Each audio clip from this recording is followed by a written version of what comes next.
Medical insurance निवडताना काय काळजी घ्यायची याची थोडीशी हॉस्पिटलच्या दृष्टीने किंवा आम्हाला जे अनुभव येतात डॉक्टरांच्या वतीने त्याच्याबद्दल थोडंसं आपण 2 शब्द बोलूया. महत्त्वाचं काय आहे, की मेडिकल इन्शुरन्स घेताना सगळ्यात जास्त क्लेम कोणाचे होतात? तर लहान मुलांचे क्लेम होतात किंवा वयस्कर लोकांचे क्लेम होतात. त्याच्यामुळं आपले जे बालरोगतज्ञ डॉक्टर आहेत, त्यांना थोडंसं विश्वासात घेऊन मगच कंपनी निवडली, तर जास्त चांगलं राहील असं मला वाटतं.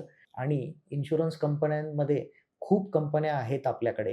तर त्यामध्ये सुद्धा त्या कंपन्या निवडताना अशा कंपन्या निवडाव्यात, की ज्या कंपन्यांचा इतर व्यवसायांमध्ये सुद्धा त्या कंपन्यांचा किंवा त्या ग्रुपचा मोठा वाटा आहे किंवा मोठ्या ग्रुपच्या ज्या कंपन्या आहेत त्यांच्याकडून घ्यावा. दुसरी गोष्ट ज्या एजंटकडून आपण इन्शुरन्सची पॉलिसी घेतोय, त्या एजंटकडे 4-5 कंपन्यांचं तरी काम असावं. एका कंपनीचं काम करणाऱ्या एजंटकडं गेलात आपण, तर आपल्याला तो दुसरे ऑप्शन्स देत नाही आणि आपण थोडेफार वेगवेगळे पर्यायांचा विचार करूनच मगच मेडिकल इन्शुरन्ससाठीची कंपनी निवडावी, हे मला वाटतं.